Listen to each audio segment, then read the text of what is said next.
El mayor error económico de la historia. 2 de abril de 2025, día D, hora H. El presidente de Estados Unidos, Donald Trump, lanza una bomba nuclear. Sí, lo que oyen, la mayor bomba económica y comercial del último siglo. En unos momentos firmaré una orden ejecutiva histórica en nuestro país que incluirá tarifas recíprocas para todos los países del mundo.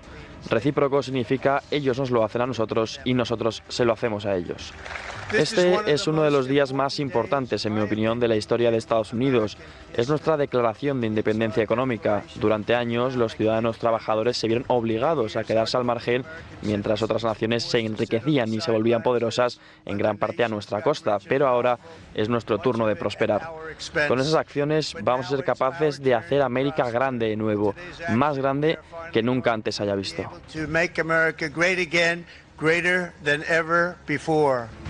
Trump lo ha bautizado como el Día de la Liberación, el día en que Estados Unidos se independiza del resto del mundo para volver a ser grande de nuevo, y para conseguirlo ha puesto en marcha la mayor subida de aranceles de la historia, con tarifas que oscilan entre un mínimo del 10 y un máximo del 50% a cerca de 200 países, incluyendo islotes donde solo habitan pingüinos. Se trata de un tsunami arancelario de dimensiones bíblicas, con tarifas que multiplican hasta 10 y 20 veces las que hasta ahora aplicaba el resto del mundo a Estados Unidos, desmontando así la promesa inicial de Trump, que consistía en aplicar aranceles recíprocos a sus socios comerciales para negociar ciertas contrapartidas. Hasta aquí la noticia, lo que se ve, lo que todos ya sabemos, pero la clave ahora es saber por qué. ¿Cuál es su plan? ¿Qué persigue? La administración Trump tiene un plan, sí, y sus principales objetivos son los siguientes. Acabar con el déficit comercial. ¿Cómo? Reduciendo las importaciones que vienen de fuera y aumentando sus ventas al exterior, forzando a los países a negociar tanto la rebaja de aranceles como la eliminación de trabas comerciales. En segundo lugar, reindustrializar el país. ¿Cómo? Haciendo que las empresas que tienen sus fábricas fuera regresen a suelo estadounidense. Y lo más importante, aunque menos conocido, rebajar los tipos de interés. ¿Cómo? Enfriando la economía, causando pánico en los mercados, incertidumbre e incluso una recesión, para que la Reserva Federal se vea forzada a reducir los tipos y de este modo abaratar el coste de la deuda pública. Estados Unidos tiene que refinanciar este año cerca de 9 billones con B de dólares, y Trump quiere tipos bajos para reducir la factura. ¿Y esto quién lo dice? Pues el propio Trump. Este es el vídeo explicativo que ha colgado en su red social hace escasas horas, aunque, ojo, contiene algunas falsedades, como por ejemplo la alusión al afamado inversor Warren Buffett. Trump está bajando el mercado de valores un 20%, pero a propósito. Y por eso Warren Buffett dice que Trump está haciendo los mejores movimientos económicos que ha visto en más de 50 años. Ahora, aquí está el juego secreto que está jugando. Podría hacerte rico. ¿Por qué está haciendo esto? Para empujar efectivo hacia los bonos del Tesoro, obligando a la Fed a recortar las tasas de interés en mayo, y esas tasas más bajas le dan a la Fed la capacidad de refinanciar trillones de deuda económicamente. También debilita el dólar y reduce las tasas hipotecarias. Es un movimiento salvaje de ajedrez que funciona. Quizás te preguntes, ¿y sus aranceles? Bueno, te diré, es una jugada genial. En realidad, obliga a las empresas a construir aquí para evitarlos. También obliga a los agricultores a vender más de sus productos en Estados Unidos, para bajar los precios de los comestibles. Ya ha pasado con los huevos. El 94% de todas las acciones son propiedad de solo el 8% de los estadounidenses. Así que Trump está tomando de los ricos y entregándolo a la clase media a través de precios más bajos. Poco después, Trump decía que tras el desplome de las bolsas sería el momento perfecto para que el presidente de la Reserva Federal, Jerome Powell, bajara tipos. De hecho, el pánico bursátil ha sido de tal calibre que muchos inversores vendieron en masa sus acciones en bolsa para comprar deuda pública estadounidense, que actúa como activo refugio, abaratando así su coste. Pues bien, esto también era deliberado, ya que, tal y como afirmó el pasado viernes el secretario del Tesoro, Scott Bessent, la rentabilidad de la deuda a 10 años bajó del 5 al 4% anual, ahorrando hasta $100.000 millones al gobierno federal. El bono de 10 años, habiendo casi alcanzado el 5, está ahora en el 4. Una manera de pensar en esto es que cada punto básico representa aproximadamente 1.000 millones de dólares en ahorro, lo que significa que acabamos de ahorrar 100.000 millones de dólares. Eso probablemente no vuelva a suceder tan rápido otra vez. Creo que estamos preparando las ventas para un tiempo fiscal mucho mejor. La gente dirá que Estados Unidos está fuera de control, que va a caer en quiebra, pero realmente eso no pasará. Hasta aquí la teoría. Esto es lo que persigue Trump con su sorprendente e histórica subida arancelaria. Bien, hay un plan, sí, pero ¿tiene sentido? Veamos. Trump insiste en que los aranceles no solo son buenos, sino que son justos y que gracias a este inédito afán proteccionista, población y economía saldrán ganando. América será grande de nuevo. Bueno, por partes. Estados Unidos ya es grande, de hecho es enorme, sigue siendo la primera potencia mundial y su economía ha crecido de forma sustancial con respecto a Europa en los últimos 20 años. Es uno de los países más ricos del mundo, a pesar de que registra un abultado déficit comercial desde hace décadas. Ahora bien, dicho esto, ¿qué ha anunciado realmente Trump? ¿Somos conscientes? Ha anunciado aranceles. ¿Y qué son los aranceles? Impuestos. ¿Y quién los paga? El pueblo, el sector privado, consumidores y empresas. Trump acaba de anunciar la mayor subida de impuestos de la historia reciente de Estados Unidos. Repito, la mayor subida de impuestos de la historia reciente de Estados Unidos, por valor de cientos de miles de millones de dólares. Aplicar aranceles de entre el 10 y el 50% significa que los americanos tendrán que pagar mucho más por miles de productos. Es decir, los precios en muchos casos subirán, y subirán mucho además. El precio de los iPhone, por ejemplo, se disparará un 60%, pasando de 550 a 850 dólares.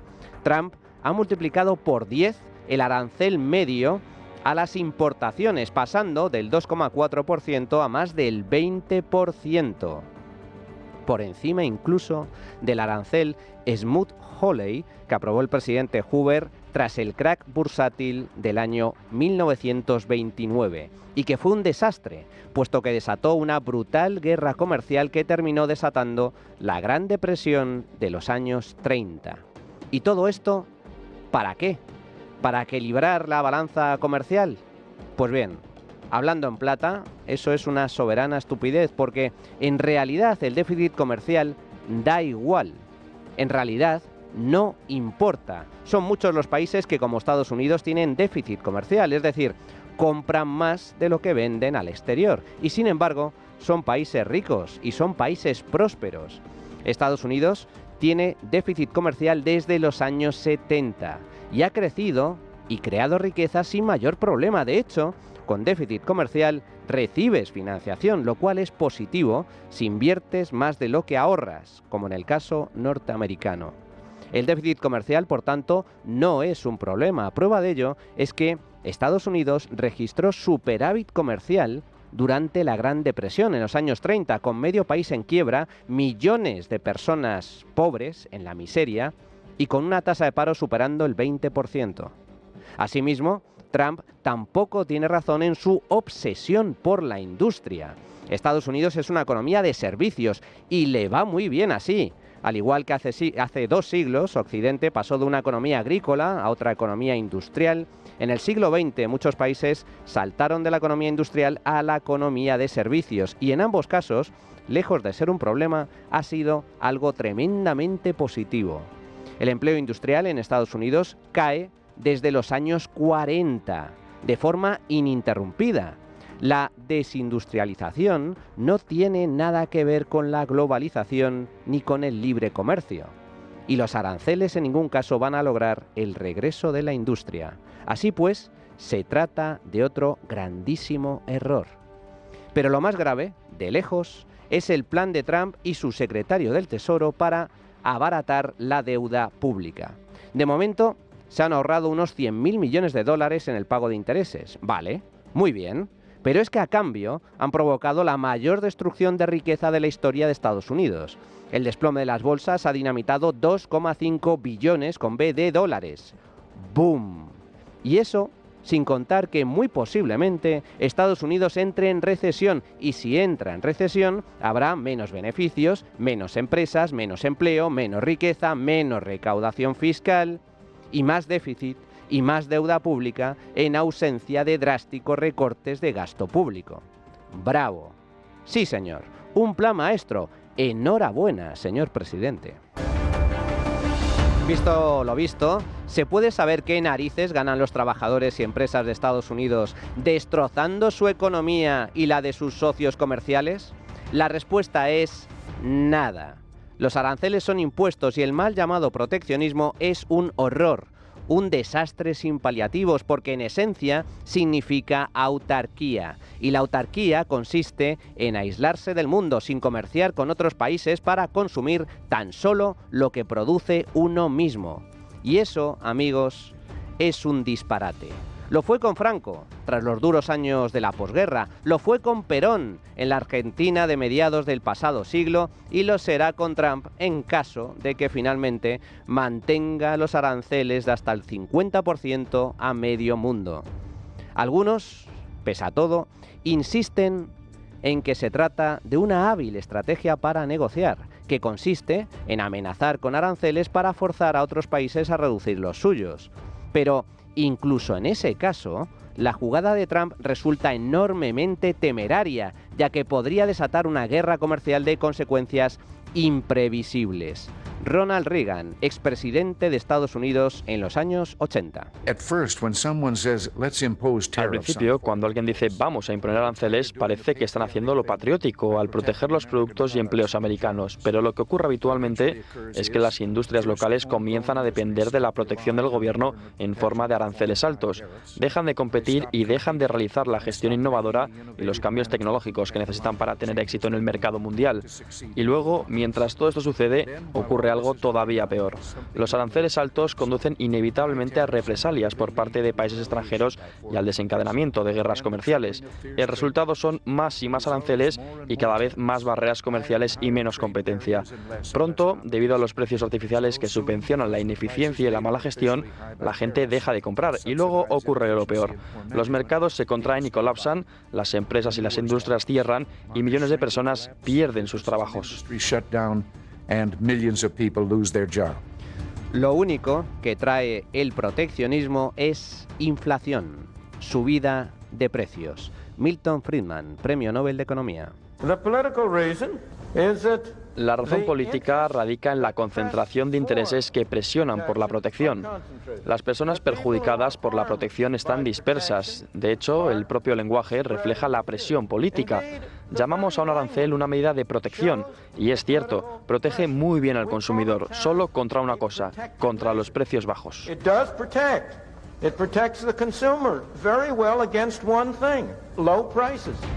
Y dado que los aranceles son negativos, siempre y en todo lugar, lo que debería hacer Europa es eliminar los suyos, rebajar impuestos, eliminar regulaciones y comerciar libremente con el resto del mundo. Así lo explicaba Friedman. El presidente Reagan lo explicó muy bien en un discurso que dio en San Francisco, en el que dijo: supongamos que tres de nosotros estamos en un barco en el océano y uno saca una pistola y comienza a agujerear el fondo del barco. ¿Es lo más sensato para los otros dos sacar sus pistolas y seguir disparando para hacer más agujeros en el barco? Es una tontería, ¿verdad? Pues esta es la noción de protección y represalias. Por desgracia, esto es justo lo que ocurrirá. Todos nos vamos a pegar un tiro en el pie. China y Europa responderán a los aranceles de Trump con más aranceles, y semejante escalada tan solo nos conduce al desastre. Vamos de cabeza a una recesión global. Ojalá me equivoque, ojalá todo sea un fruto de un plan perfectamente medido por Trump y su equipo para reducir aranceles a nivel global y de este modo comerciar libremente sin trabas, y que todo esto quede en un simple susto. Ojalá, ojalá, pero permítanme que lo dude. Algunas de las políticas de Trump son sin duda muy positivas, como por ejemplo su guerra abierta contra el wokismo, pero no todas. Esto no va de líderes, ni va de partidos, esto va de ideas buenas e ideas malas. Y los aranceles son una pésima idea, vengan de donde vengan y las defienda quien las defienda. Trump se acaba de jugar la economía del mundo a cara o cruz. Si sale bien y las grandes potencias bajan aranceles, todo será vino y rosas. Pero mucho cuidado, porque si sale mal y nos metemos en una guerra comercial, estallará una gran crisis económica a nivel global. ¿Qué pasará? No lo sé, pero el simple hecho de jugar semejante carta es una irresponsabilidad supina. Es sencillamente inaceptable y por eso mismo el Día de la Liberación puede llegar a convertirse en el peor error económico de la historia. La trinchera de llamas. Es Radio.